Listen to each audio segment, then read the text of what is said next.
जय हिंद दोस्तों, आप देख रहे हैं एग्जाममेट जी। और इस वीडियो में थोड़ा सा ट्रेंड एनालिसिस कर दे रहा हूं। इस बार का ट्रेंड क्या रहा, पिछले साल से पेपर टफ था या सरल था, इसके बारे में बात करूंगा।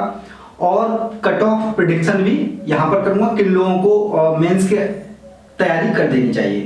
तो सबसे पहले मैं बात करूं कृषि से डेफिनेटली हर बार प्रश्न आते ही आते हैं डायरेक्टली, जो कि योजना में जो दी रहती हैं कृषि संबंधित योजना कुरुक्षेत्र के अंदर, वहां से डायरेक्ट आ जाते हैं। मैं आपको बताता रहा हूं हमेशा, ठीक है। 9 प्रश्न आए हैं कृषि से, ठीक है। भूगोल से 7 प्रश्न आए हैं, जो कि एनसीईआरटी प्लस करंट अफेयर्स दोनों को मिला करके आप कह लीजिए। यहाँ पर जो भूगोल होगा, कृषि होगा और पर्यावरण, इनको आप एक मिलाकर भी आप देख सकते हो कहीं ना कहीं, क्योंकि एक दूसरे से कहीं ना कहीं जुड़े हुए हैं, इंटरलिंक्ड है ये। पर्यावरण से इस बार 12 प्रश्न रहे। 12 में कुछ 1 से 2 प्रश्न बेसिक का मान लो, और बाकी के सब करंट अफेयर्स से रहे, जो कि हमेशा ही रहते हैं। पर्यावरण संबंधित सारे प्रश्न जो है करंट अफेयर्स से रहते हैं, है ना। इतिहास से इस बार थोड़े से ज्यादा प्रश्न मान के चलिए आए, और इतिहास से बेसिक इतिहास मान के चलिए, लेकिन जो इतिहास से जो पूछे गए वो कहीं ना कहीं एक साल में करंट अफेयर्स के अंदर वो मुद्दे चले थे, उन लोगों के बारे में चला था, उस संस्कृति के बारे में चला था। इस वजह से ये प्रश्न जो है, प्रश्नों की मात्रा बढ़ गई। ये सारे के सारे आप एनसीईआरटी से मिल जा रहे हैं, प्रश्नों के जवाब जो है एनसीईआरटी से मिल जा रहे हैं। 18 प्रश्न पूछे गए। अर्थव्यवस्था से अक्सर हमेशा प्रश्न ज्यादा पूछे जाते हैं। मैंने आपको 3 सब्जेक्ट बताए थे, अर्थव्यवस्था, राजव्यवस्था और पर्यावरण। इन तीनों को मिलाकर 50% से ऊपर हो जाता है यदि तीनों कंप्लीट कर लिए तो, और डेफिनेटली इस बार भी वही है। 18 प्रश्न पूछे गए अर्थव्यवस्था से। अर्थव्यवस्था में योजना, कुरुक्षेत्र, बजट और करंट अफेयर्स तीनों को मिला दिया जाए पूरी तरह से, तो डायरेक्ट सीधे सीधे करंट अफेयर्स से सारे के सारे प्रश्न आए हैं, ठीक है। यदि बेसिक केवल आपको जानकारी मिल चाहिए, मैं आपको बोलता रहा हूं हमेशा कि आपको बुक्स पढ़नी होंगी, लेकिन बुक से कुछ नहीं मिलेगा।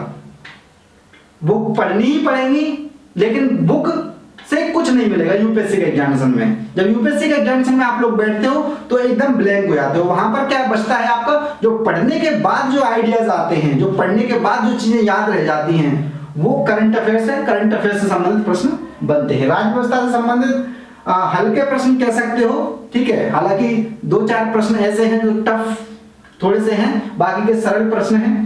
और 16 प्रश्न आए हैं लक्ष्मीकांत प्लस करंट अफेयर्स, दोनों को मिक्स कर दीजिए उसके बाद, ठीक है। 2 से 3 प्रश्न ऐसे हैं जो थोड़ा सा लीक से हटके भी हैं।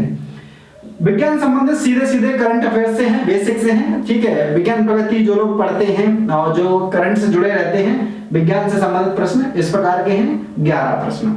और कला एवं संस्कृति से 2 प्रश्न हैं डायरेक्ट जो पूछे गए हैं, वो भी करंट अफेयर्स से ही जुड़े हुए हैं। करंट या फिर अन्य मान के चलिए, यहां से 7 प्रश्न आए हैं जो डायरेक्ट आए हैं। तो ये है आपका ट्रेंड एनालिसिस इस बार का।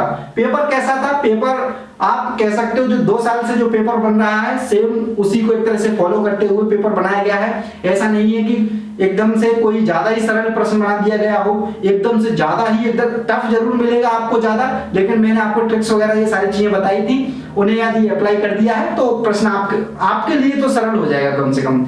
लेकिन फिर भी मैं कट ऑफ प्रेडिक्शन कर रहा हूं यहाँ पर आप लोगों को की मानसिकता के आधार पर कि आप लोग कितना गलत करोगे, कितना सही करोगे। एक्चुअली में यूपीएससी का ऐसा एग्जामिनेशन है, आप कितनी भी तैयारी कर लीजिए, लेकिन हर बार एक नया ही आपको देखने को मिलेगा कुछ ना कुछ। आपको ऐसा लगेगा कि यार ये चीज तो हमने पढ़ी ही नहीं, या फिर ये चीज तो हमने पता नहीं आएगी, सही होगा या नहीं होगा। तो लगभग 30 के आसपास प्रश्न ही ऐसे रहते हैं, 30 से 35, और अधिकतम जो ज्यादा विद्वान टाइप के होते हैं उनके लिए 40 ही प्रश्न ऐसे रहते हैं जो एक बार में वो कर सकते हैं। वरना 25-30 प्रश्न ही ऐसे होते हैं जिन्हें आप एक बार में कर सकते हो। बाकी के जो प्रश्न होते हैं उन्हें तो आपको वहीं पर बैठ कर हल करना पड़ता है, ठीक है। वो ट्रिक्स के जरिए से और एलिमिनेशन के जरिए से इस प्रकार के प्रश्न हल करने पड़ते हैं। तो कट ऑफ की बात करें तो एग्जैक्ट कट ऑफ के बारे में तो एक तरह से ज्यादा नहीं पता रहता, एग्जैक्ट जानकर भी कुछ नहीं करना। अभी मान के चलिए मैं कह दूं कि एग्जैक्ट कितनी आएगी तो वो भी एक तरह से मेरी मूर्खता होगी पूरी तरह से।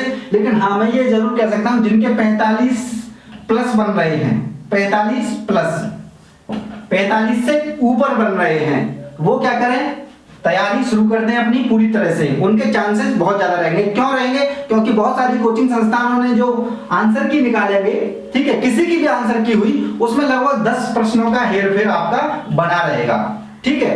तो 10 प्रश्नों का हेरफेर बना रहेगा, तो अब क्या करना है आपको, 40 हो सकता है यदि 40 आपके सही हो रहे हो और वही प्रश्न आप किसी कोचिंग संस्थान ने पूरी तरह से गलत कर दिया हो, 8-10 प्रश्न जो होते हैं और वो आपके सही हो रहे हो, तो आप पहुंच सकते हो 48 के आसपास। ठीक है, तो बिना सोचे विचारे कुछ भी सोचना नहीं है, कुछ भी विचारना नहीं है।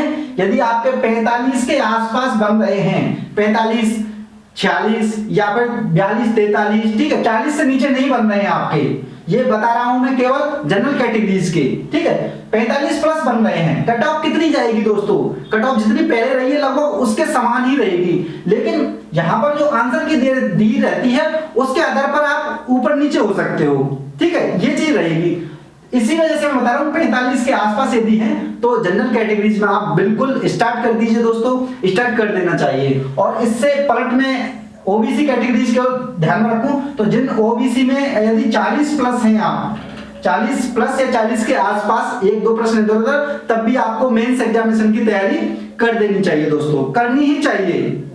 और कुछ चीजें और बता दूं, एससी कैटेगरीज यदि 35 के आसपास हो रहे हैं उनके, ठीक है, 35 प्लस माइनस 1-2 मान के चलिए, तो वो भी उन्हें भी तैयारी शुरू कर देनी चाहिए। ऐसा नहीं है, एसटी 30 पर कर देनी चाहिए। ठीक है, एसटी वाले जो है 30 पर कर देनी चाहिए, क्योंकि तैयारी तो करनी पड़ेगी ना। अब एग्जैक्ट आप अभी जान करके क्या करोगे, ये मान के चलिए एग्जैक्ट ना कोई बता पाएगा। मान के चलिए कोई बताएगा 55, तो आप क्या करेंगे? 55 से सब आउट हो गए, यानी कि आप तैयारी नहीं करोगे फिर, या फिर किसी ने कह दिया तो वही रहेगी कट ऑफ। क्या ऐसा लगता है आपको? लेकिन हाँ, एक प्रेडिक्शन ये है कि पिछले साल जितनी कट ऑफ रही थी वो उतनी ही रहने वाली है, उसके 1-2 नंबर या प्रश्न इधर उधर रहेगी, क्योंकि इसका जो एनालिसिस मैंने देख लिया है, पूरा पेपर किस प्रकार का है। ठीक है, वो पिछले साल से कुछ अलग नहीं है ज्यादा।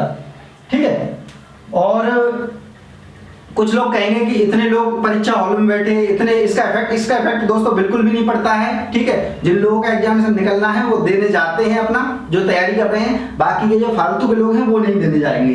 ठीक है, तो 45 प्लस यदि हो रहे हैं, 45 के आसपास हो रहे हैं, आप जनरल कैटेगरीज में अपनी मेंस की तैयारी स्टार्ट कर दीजिए। ये है मेरा प्रेडिक्शन, और इस वीडियो को लाइक और शेयर कर दीजिए। जय हिंद, जय भारत, धन्यवाद।